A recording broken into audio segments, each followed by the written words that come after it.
Welcome back to this month's edition of Highlights.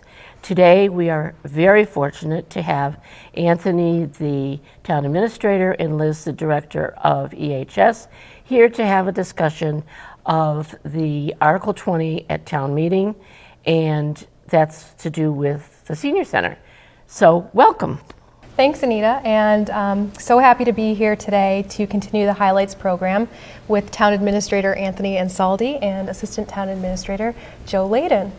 So we're going to run through what the Shattuck Street Center is going to look like and some of the slides that are going to be presented at tonight's Select Board's meeting.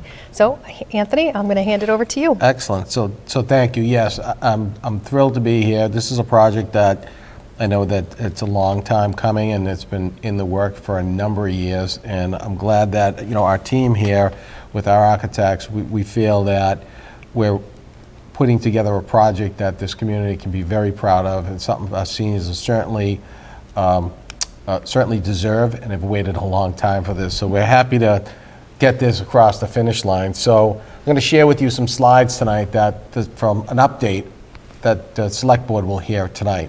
So here is an aerial view of the plan, and as you can see, the senior center is taking up the area that was formerly tennis courts, and I know that that's a concern, Joe, for some of our residents. What happens to the tennis courts? So certainly that was in our thought process, as we know the value of those courts and the residents in Park and Rec enjoys. So Joe, explain to the residents at home, what are we doing as far as addressing that? Okay, thanks Anthony, gladly. So under Article 10, in the article looking for approval for Community Preservation Committee funding of projects, there's $20,000 for a feasibility study to look at different locations within town, land that the town owns, to rebuild the tennis courts and also to have pickleball courts, which is something that right now, when someone wants to play pickleball, they end up just using the tennis courts. And there's increased demand with the seniors and all sorts of age groups for expanded hard court surface facilities. So this will sort of give us an opportunity to repair existing tennis courts, but then also to expand those facilities for increasing demand. So that will be something that will be discussed in Article 10 at annual town meeting.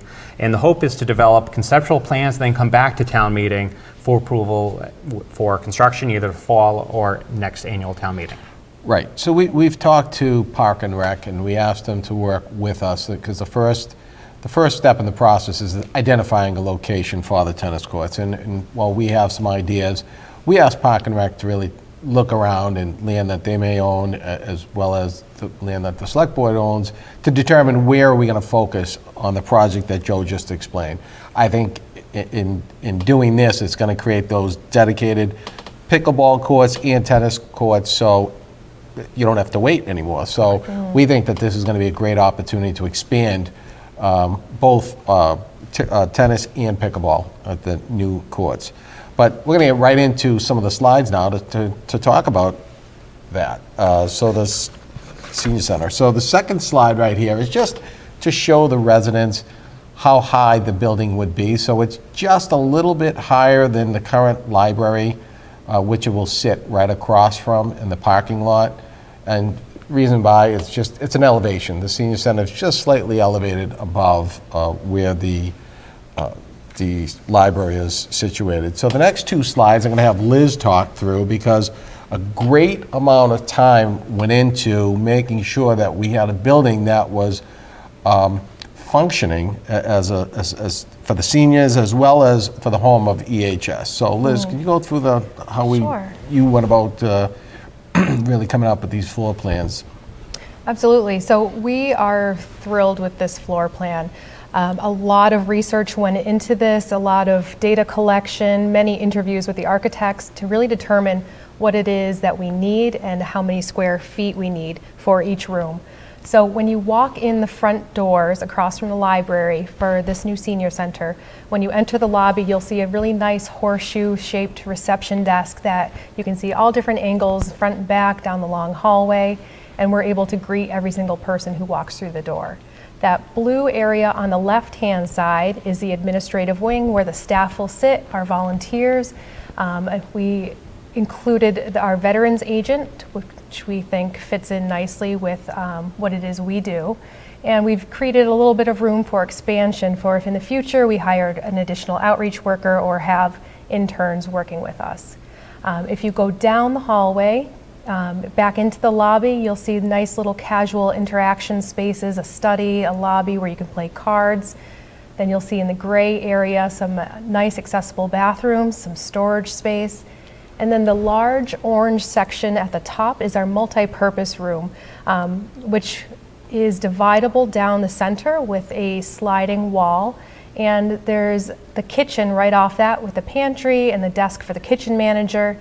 And we envision this kitchen to be really nice commercial kitchen, but without that industrial feel to it. So we're really excited about the opportunity to have our diner set up still and be able to divide that room and still have a really nice area where we can have a large dance class or an exercise class if our rooms upstairs You are know, full. yeah, and that's nice because currently we really can't do anything once the multipurpose room is being used. It's, even if it's a smaller class, it basically occupies the whole room. Right. And now with this, with the new building and having that divider really allows you to have 2 more programmatic areas, Right. if need be, or having the diner open to the right and a seminar going to the left. So it expands it for multiple uses throughout the community too.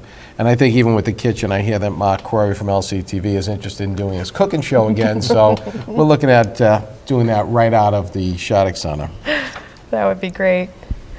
So the next slide, you'll see that when you go upstairs to the second level of our building, this is actually, if you're upstairs, you are at ground level with Shattuck Street.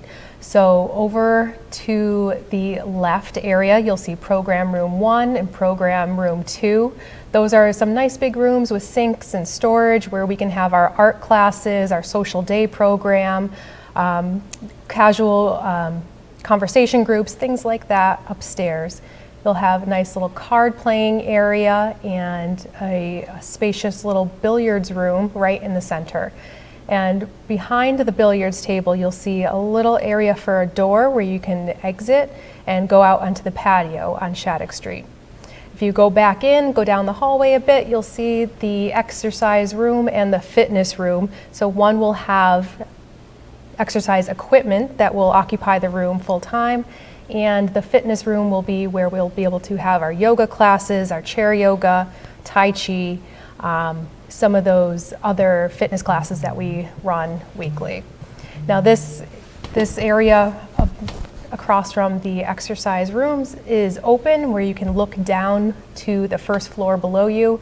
I envision it's going to be light and airy and open and bright with natural light on this area. So really excited about the option for the patio in the front for some outdoor space, and just love the idea of being so close to the library and current town hall. So we still have that campus feel, and we're all together still.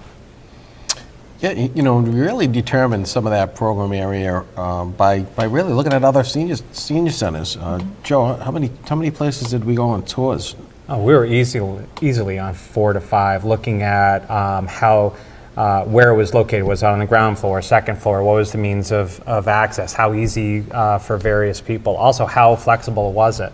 And you know, it really gave us, as well as there was members of the COA who were in attendance, a real sort of feel how each town approached it, and allowed us to really move forward on this design. One thing that I was going to add was that we have to remember how, especially you've been working on programming this, Liz, this is a multi-year effort. This started years ago with surveys of staff and you know, residents to really identify what they looked for. So these aren't just things that were come up now. It's based on many years of analysis by even other architects working on space needs. Right, absolutely. And you know, we heard great things from all the directors and all those other senators about these types of rooms that we're having, whether it be the exercise or the billiards.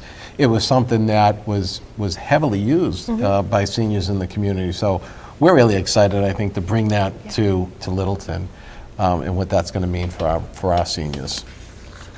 So Joe, there's the next couple of slides. We have some nice renderings that the architect put together. Why don't you talk our residents through some of those slides? Sure. So it's always, it's always exciting to see floor plans, but people want to know, what is this going to look like when I drive by? What is this going to look like when I'm walking down Shattuck? And we were very mindful that we wanted to try to reduce the visual impact, the mass on the residents that lived on Shattuck and the people that experienced Shattuck. I think that having the entrance on the face of the building that faces the library allows us to basically present a one-story facade to Shattuck Street, something that is lower in height and more similar to some of the residential structures on Shattuck Street. It allows, because it's set back, it allows for that separation from the building to the street, and allows for even more opportunities for screening and other landscaping to try to soften the visual impact. Right, and you mentioned that setback. It's actually, the building's going to be set back even further than the tennis courts were. Correct. That edge of the existing tennis courts is going to be a few feet further back than that, really giving a nice amount of green space and landscape space in front of that building to really, I think, make it more of an attractive, welcoming building. And then as you continue down to the main entrance, you're going to be able to sort of see some of these sort of what the architects felt were some New England and Littleton design elements, fieldstone wall treatments, having clapboards, more in keeping with New England style. And we have to credit Liz to that, because that was one of the things that she told the architect is she really wanted that New England-y home feel to the building. And we think that they hit a home run on this. Absolutely. Yeah, we're thrilled with the building, as you can currently see. And this would be standing maybe to the right of the library, looking at the center. It's really, I think, going to complement the library and really to create that, what did you call it, Liz? That Campus feel, a little cultural center where you have the two town departments right across from each other. And it's like a one-stop shop for anything you might need in your social or personal life or recreational. Right. Right. So here's a picture. You can see it from the library to the senior center. I think it really complements each other. Mm-hmm. I'm really excited about those huge windows and the natural light we're going to get in that multi-purpose room. Yeah, it's going to be great. It's going to be taking advantage of looking out.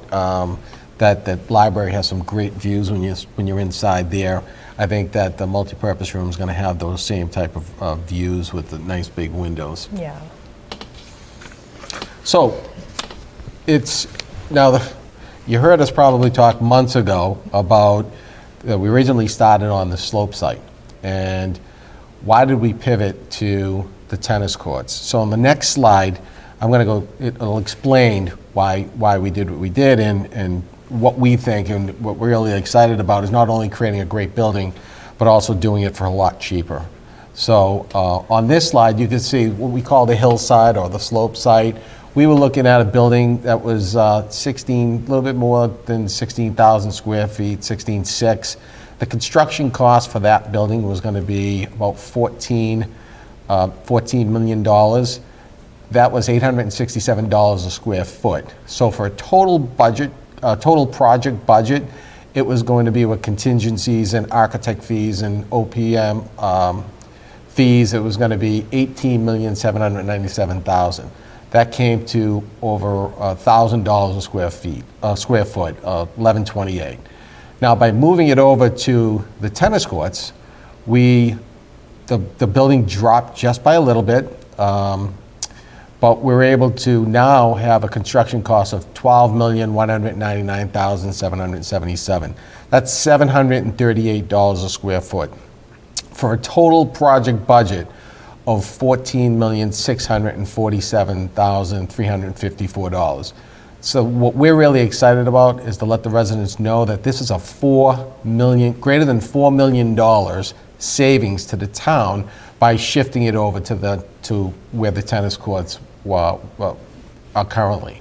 So that's a savings of $242 a square foot. So that to me is it was just the icing on the cake. We can produce this great building for our seniors, and we can save the town's residents $4 million in doing that. I think that certainly I'm proud to have worked with you two and our team at LLB and Vertex, because it really took a team approach to creating what we just saw. And really, it's just exciting. Yeah. So now I want to go through the town meeting article and how that's going to play out at town meeting. So the first slide, I want to talk about Article 20. There's 7 different parts, 7 sections to the article. The first one is the first 3 are dealing with 31 Shattuck Street, and the first one is the eminent domain. It allows us to purchase 31 Shattuck Street from the current owners. The purchase price is $675,000. Number 2 is it allows the select board to sell that parcel once we're done with what we want to do in reconstructing that lot, restructuring that lot, and which we'll show you in an upcoming slide. Number 3, it creates the funding to proceed with the purchase price. So that's what we're asking for is $700,000, $675,000 to purchase 31 Shattuck Street, and another $25,000 for the incidentals, closing costs, surveying, plan designs, etc. Number 4 is transferring additional funds to the Senior Center Stabilization Fund. Number 5 is transferring from the Capital Stabilization Fund funds to the Senior Center Stabilization Fund. Number 6 amends the June 12, 2021 borrowing for design from $1 million to $1.5 million. And number 7 allows the project to proceed through the construction without the need to return to town meeting. And we'll talk about why we feel that the select board felt that was very important to include as part of this article. So the first one, as I mentioned, number 1 in that article is the eminent domain, where we have the select board the authority to purchase that property for $675,000. So why do we need the Shattuck Street, Joe? Why don't you walk through the next few slides and explain to the residents why it was important that we acquired Shattuck Street for this project? Besides, we just heard the $4 million that savings, which wouldn't have been happened. I think the next slides are going to explain to the residents why. Right. So in this slide, you can see 31 Shattuck Street highlighted in yellow, and had 31 Shattuck been a traditional rectangle, I think that we wouldn't be here. But there is that triangular piece that juts out to the back corner of the tennis courts that makes it really challenging to develop a senior center in this location. And when it came on the market, we realized this was a unique opportunity to try to make this project go forward in a location that made a lot more sense when we started drafting things on the ground. So on the next slide, what we would do is that area that's cross-hatched in blue, that's really the portion of 31 that we're interested in. And the yellow crosshatch in the back is basically how we would make 31 Shattuck whole. Right now, the property is a third of an acre. By basically transferring this land, we'd continue to maintain 31 Shattuck as a third of an acre, but make it a little bit more regular and get us the land that we need to make this project a reality. Yeah, and we believe that we'll be able to do that and maintain his driveway and do everything that we need to do. But the next slide shows that how the senior center will sit on the property. So as you can see that with that triangle, and I think you can kind of see a little bit on the bottom where that goes up. But really, by doing that transfer of land, it allows the building to sit very nicely on that parcel. Right. So number 2, Joe, you want to? So once we reconfigure the parcel of 31 and make it more rectangular, then the intent, as identified in the second part of this Article 20, would be to authorize the Select Board to sell the property. We're acquiring the property for this area, and we want to be able to make sure that this project goes forward. But this second part really shows that we want to put it back out there. We want to sell it and recoup some of the money, hopefully all. Right. The money that was spent to acquire. Right.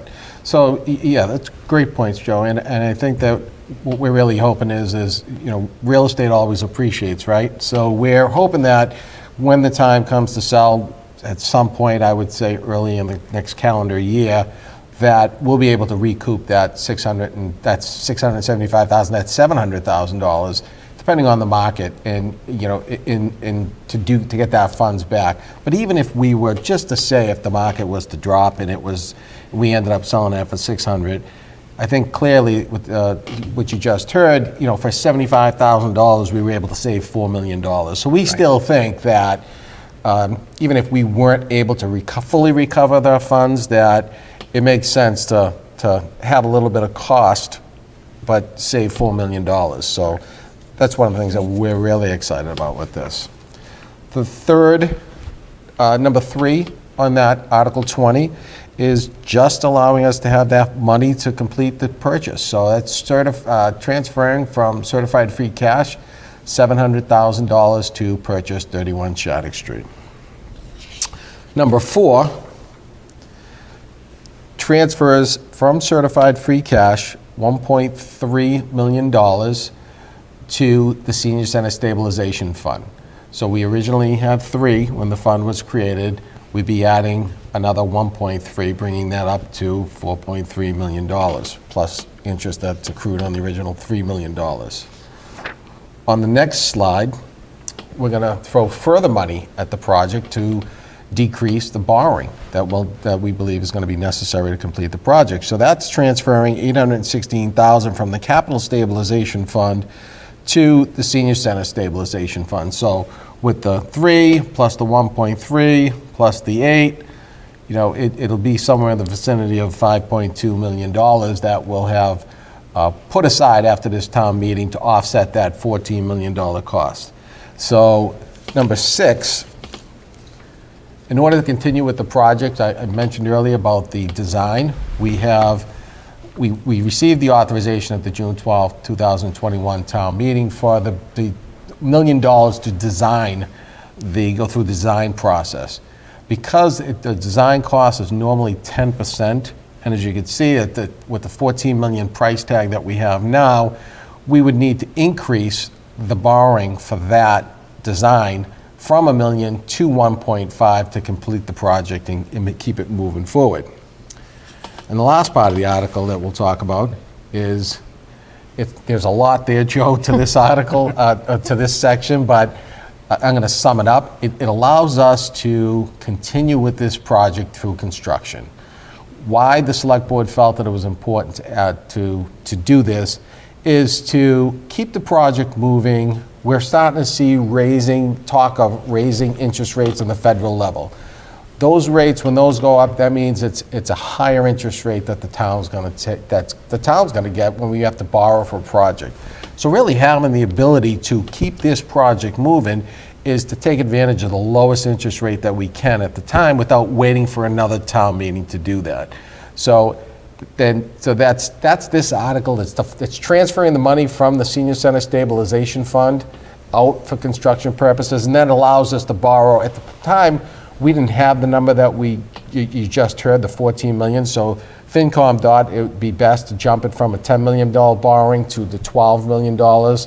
So certainly with what we have in front of us, we don't believe that we'll need the $12 million, but the $10 million certainly should cover it. So I just want to summarize where we are with this project, right? So this started May 6, 2019, special town meeting, Article 6. It established the Senior Center Stabilization Fund by transferring the $3 million from the Capital Stabilization Fund. On June 12th of the 2021 annual town meeting, it was Article 10, That allowed for that borrowing of the $1 million for design, and it also transferred $80,000 from previous unspent capital appropriations for the feasibility study that we're in right now. And then at this town meeting, there's a number of financial impacts for the project. And then that number 3 that we talked about, a transfer from certified free cash to $700,000 that allows us to purchase. Number 4 puts more money, $1.3 million from certified free cash to the Senior Center Stabilization Fund. Number 5 puts more money from the Capital Stabilization Fund to the Senior Center Stabilization Fund. And number 6, it increases the borrowing design from the million to the 1.5. And number 7, as I said, this allows us to complete the project right through the end of the project. So, any thoughts on? Just wow, so much work has gone into this project, going so far back. We won't even, like even 30 years ago, 20 years ago, in 2015 with the needs assessment that we did, and you can just see looking at this article that so much work has gone into making sure that this project is being done in a fiscally responsible way. So I'm just blown away by how much work actually goes into this. It really does, and you know, we couldn't have did this without our team, you know, and certainly both of you played a major part in this, and our architect and the Council on Aging Board and our owner's project manager, Vertex. It really was the team approach to making this happen, and really I believe that we're going to have a better building than we even originally thought, and we're saving $4 million by doing that. I think it's a great win for the town, and it's certainly a great win for our seniors. Yeah. I think so too. I think so. Well, thank you so much, Anthony and Joe, for coming on to the Highlights Show. This has been super informative, and we'll see everyone at town meeting. Welcome back. That was certainly a very interesting and informative discussion about Article 20 and the Senior Center. It should be an exciting time. This month, we do have a short amount of time for us, so we will just highlight the unique events and dates for the month of May. Remember to check your broadcaster in the mail and online for more programming and resources that are available at Littleton's Department of Elder and Human Services. An event that should be a lot of fun and allow us to be with our friends and celebrate the return to in-person programming is the upcoming Spring Fling. Yes. We are all excited. This will be held on Thursday, May 26th, starting at 4:30 p.m. at the Littleton High School cafeteria. There will be hors d'oeuvres, a full dinner, and music for listening to or dancing. Yes. And there is no cost. It is being sponsored by Littleton Park and Rec and Community Education Department. And thank them for everything that they've done. Remember, you must call on May 1st, 978-540-2470 to make your reservations. And I would suggest you do it early because there'll probably be a lot of people that would like to come. I think so. Another special event is the Mental Health Fair in honor of Mental Health Awareness Month. The fair will be held at Fay Park on Saturday, the 21st of May from 10 to 1. It's a family event with music, resources, there'll be a food truck, there'll be free yoga classes, and more. This is hosted by EHS Department and the Littleton Coalition Against Addiction. The rain date is May 28th. And we know many of you attended the Beatles music presentation in April. That was really a lot of fun. It was very good. And we had a good turnout. There was a good turnout, yeah. Well, in May, there's 2 programs that should be equally as interesting. One of them is Fashion of the Swinging 60s. Well, there you go. It will be on Monday, May 16th at 2 p.m.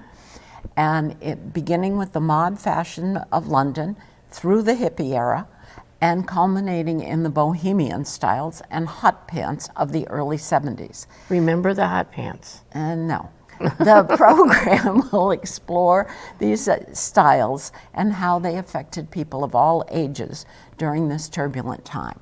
Remember to call to register. And the other one that should be good is a musical journey through the years, and that will be on Wednesday, May 4th at 1:30 in the MultiPurpose Room. Thomas Roll, a singer and entertainer, will be performing songs by many great artists and bring back wonderful memories. This is possible through a grant from the Cultural Council. And again, remember to register. How many of you would like to write about your experiences? Perhaps keep a journal, or maybe would just like some help in getting started? Well, this workshop is for you.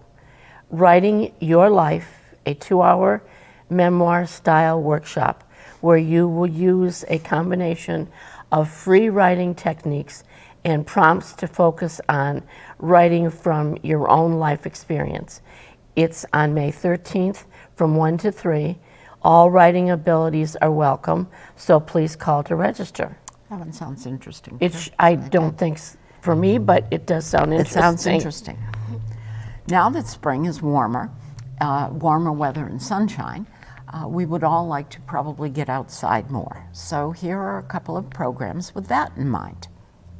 Mindful Movement with Jenny starts on May 27th and runs until July 1st on Fridays from 10 to 11, and they will all be outside at Fay Park, weather permitting. This is a 6-week series combining mindful meditation and gentle yoga, and it's $15 per person, and call to register. And in addition to the weekly walking club on Wednesday mornings at 9 o'clock at the track on Russell Street, there is also the Walk Mass Challenge, which is sponsored by the Massachusetts Councils on Aging. Registration for this has already started, but the challenge actually begins May 1st and runs until the end of October, so you have a long time to complete it. To complete what you decide to do, right? You choose a challenge that suits you. You can either walk a certain number of days or miles or steps, and you record your results on the website. I did it last year, walking a certain number of days. And oh, you did? I did finish it. I did get those number of days in there. Those completing the challenge are entered into a drawing for gift cards, and your participation can help Littleton EHS win up to $1,000. It's all random drawings, but yeah, that's cool. It is cool. So check your broadcaster for complete details and for the link to register. You do it on their website. And talking about out of doors, if you're someone who loves the out of doors, you may want to attend the Tick Talk on Monday, May 23rd at 10 a.m. in room 230 at the EHS. Sue Hogue, a nurse at the Neshoba Board of Health, will give information about ticks. How to That's keep what your, it is. Yes, Okay. It really is a tick talk. Mm-hmm. I couldn't figure that out when I first started to read it. How to keep yourself and your pets safe. So again, please call to register. And of course, May will also include the following. Craft class, Wednesday, May 11th, 1 to 4. It's longer. It's longer because we're going to be painting birdhouses, and it's going to take time because you're going to have to put your base coat on, and then after your base coat dries, you'll be able to decorate any way that you see fit. And these were made by my husband David, again, and the cost is $5. So you must call on May 1st to register. We are going to have a limit this month of 25, so 25 can sign up for the class. So come have fun, make a little condo for your bird, and see what happens. The ones I've made in the past have birds in them right now. They're nesting. So come make a birdhouse. And then women's breakfast will be Wednesday, May 11th, same day as craft class. So you have breakfast and then you can come to class. And that's at 8 o'clock. 8 o'clock in the morning. 3 there, but and it it's goes 8. from 8 to 9. I read that and I'm like, that can't be 8. No. At the senior diner. And then the men's breakfast is on May 18th from 8 to 9. And that's in the senior diner as well. The mystery bag pickup will be held Thursday, May 26th from 12:15 to 1, and that's in the courtyard. And for all of these, you must register May 1st, 978-540-2470. Please check your broadcaster for details and information about all the other many activities, which there are many, conversation groups, resources, and services. Littleton Elder and Human Services has a lot to offer. And a heads up for the month of June, which is also in the broadcaster that will be coming out, there will be an outdoor digital photography class, and that will be held on Wednesdays from 2 o'clock to 3 o'clock for 5 weeks with Steve McGrath, who is a professional photographer and teaches photography. It will be held at the Hartwell Family Memorial Preserve, so again, another outdoor activity. The cost will be $50 for the full 5 weeks, or you can register for a single class for $10 each, and that's being sponsored by the Friends of the Littleton COA. Oh, very cool. Okay, now remember, town meeting is on Monday, May 2nd, 7 o'clock in the Charles K. Gymnasium at the middle school. And the town elections are Saturday, May 7th at the same place at the middle school. And that's from 8 o'clock in the morning till 8 p.m. And your voice and your vote is important. And remember, if you want to vote for the senior center, you have to go to town meeting. It's not a vote on a ballot. You have to be at town meeting. And it's Article 20. And it is Article 20. So thank you for watching. See you at the Spring Fling. Yes. And remember to attend your town meeting and vote at the town election.